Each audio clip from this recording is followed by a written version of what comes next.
Ahoj všichni, moc vás zdravím. Před pár dny jsme měli besedu a otevřelo se tam jedno téma, který je poměrně častý a vyplouvá na povrch zejména v září, každé září. A jde o takový rozkol mezi maminkou a tatínkem ohledně dítěte. A na besedu přišli i tatínkové, za což jsem nesmírně vděčná. A bylo to fakt super. Poslechnout si třeba obě strany. A přesně jsem tam vnímala, jak hluboce rozumím oběma stranám. Konkrétně se jednalo o případ školky, když se rodiče rozhodnou, že chtějí dát dítě do školky a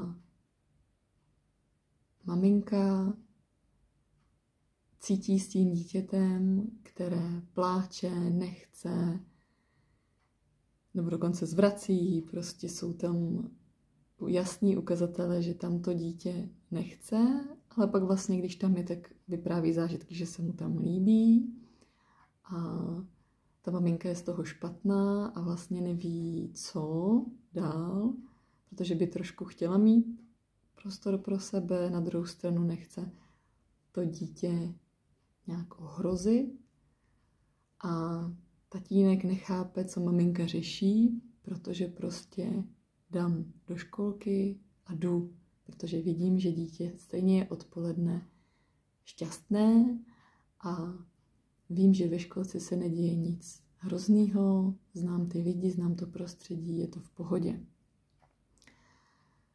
A samozřejmě je to o tom, co my prožíváme, co si tvoříme. Určitě ano, o tom se i mluvilo hodně na besedě. Ale je tam ještě jeden takový úhel pohledu, který tam nebyl zmiňován a já bych ho chtěla vám tady říct. V noci po besedě mi přišly tyhle informace, tak já se s váma o ně podělím. Jde o to, že my nevíme, že ta maminka je s tím dítětem propojená jinak než tatínek. A to velmi silně, velmi intenzivně. Dokonce, jak všichni dobře víme, maminka s dítětem jsou 9 dní jedno fyzické tělo a pak se oddělí ty 2 tělíčka, ale pouze fyzicky. A máme ještě mnoho jiných energetických těl, emoční, mentální, eterické a tak dále, ale to vlastně není vůbec důležitý. Ale co je za mě důležitý, je vědět, že tam to pouto je veliké mezi maminkou a dítětem. A dá se říct, že my cítíme totéž, co cítí to dítě. A pokud my máme zmatek sami v sobě, tím pádem částečně způsobujeme ten zmatek v tom dítěti, ale my vlastně nevíme ani, co patří nám a co patří tomu dítěti, co vlastně chceme my, co vlastně chce to dítě. A tatínek vnímá v tomto případě sebe. Ne, že by nesoucítil s dítětem, to ano, ale necítí tu intenzitu prožitku toho dítěte. Takže v tuhle chvíli je za mě důležitý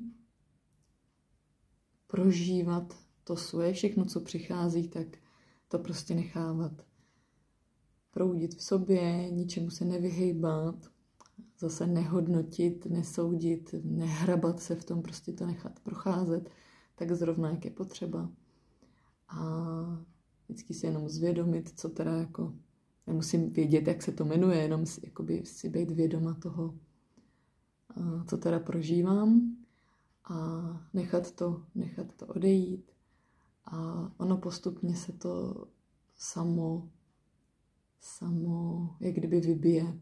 Prostě to samo se to obrousí a samo to časem zmizí.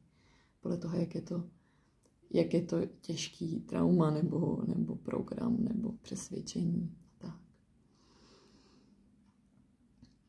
A pakliže se mi povede dostat se k sobě, do toho středu, abych věděla, kdo jsem já, tím, že si nejdřív prožiju, co je třeba, ono se to vybije a pak už cítím takový vnitřní klid, takovou jistotu, tu důvěru v to své bytí, který mě vždycky vede,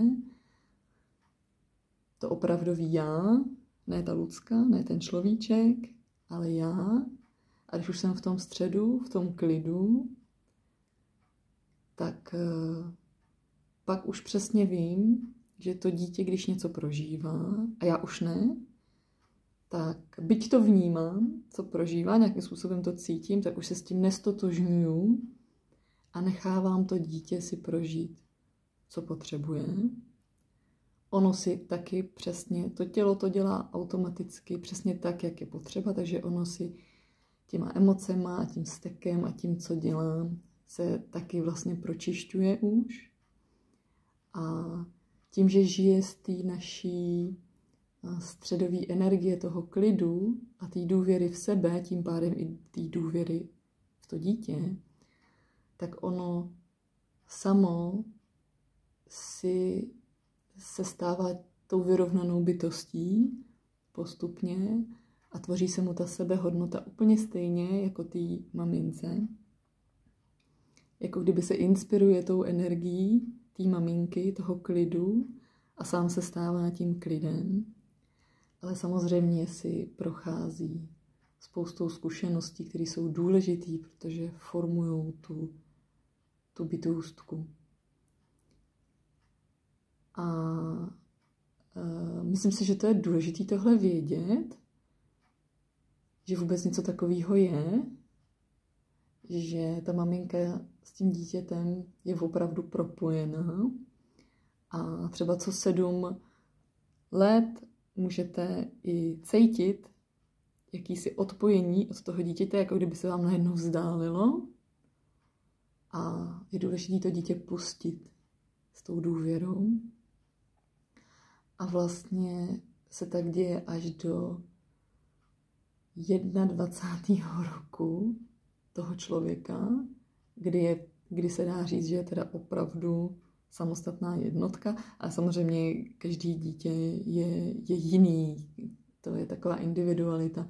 Některý vystřelejí do světa 12letý, některý zůstávají s rodinou díl. Je to prostě různý, nicméně ten proces, ten vývoj, to dozrávání toho člověka je dlouhý.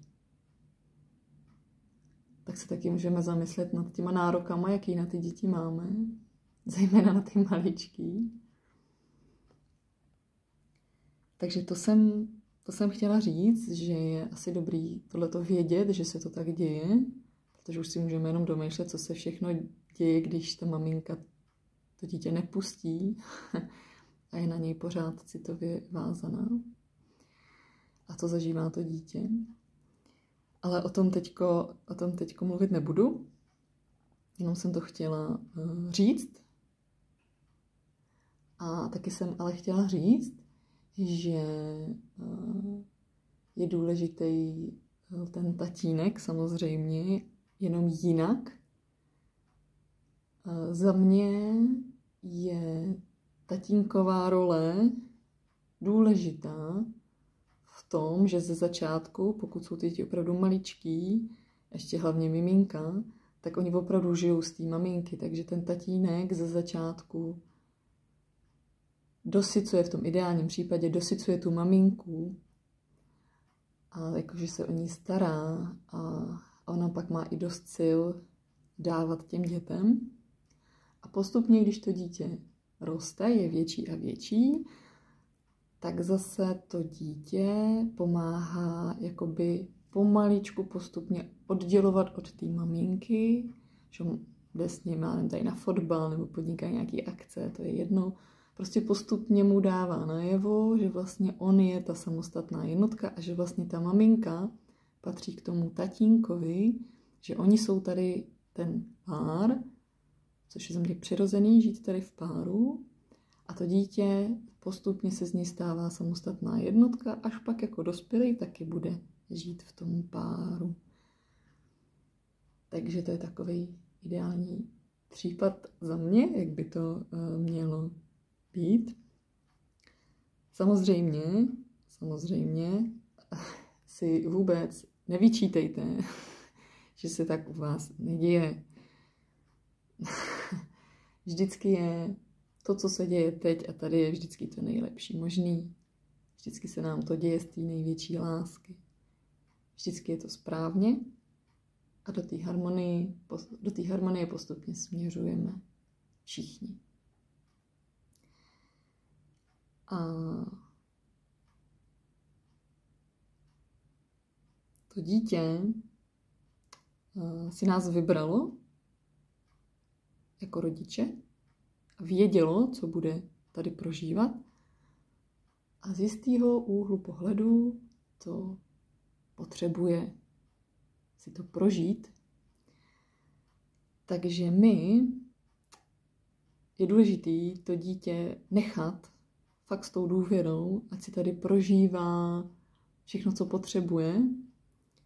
A my tam prostě jsme. Pouze jsme.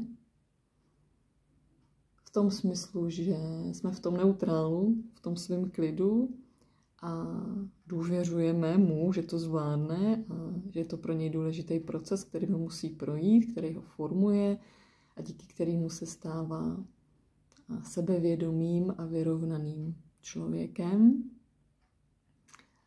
Vůbec nic neposilujeme, žádný vztek, agresi, ale ani to nezlehčujeme, jak se v tom nešťouráme, prostě jsme v té důvěře, že se děje. To dítě si odžije, co potřebuje a pak se ze vteřiny na vteřinu vyklidní a je zase v pohodě a jde si dál tou cestičkou svojí. No, ještě bych k tomu možná řekla,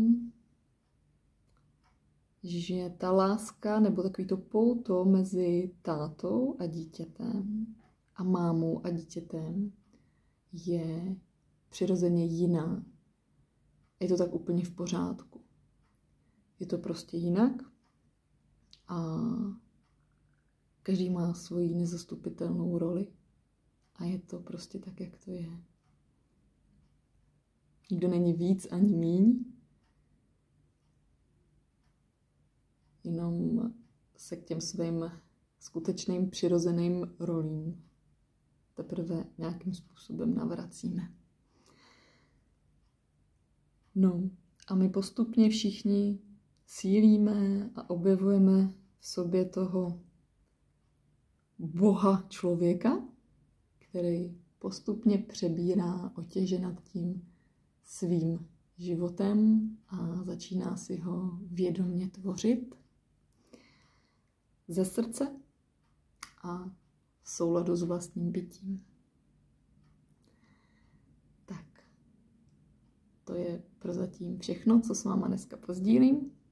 Mějte se moc krásně a někdy se zase brzy těším. Pa,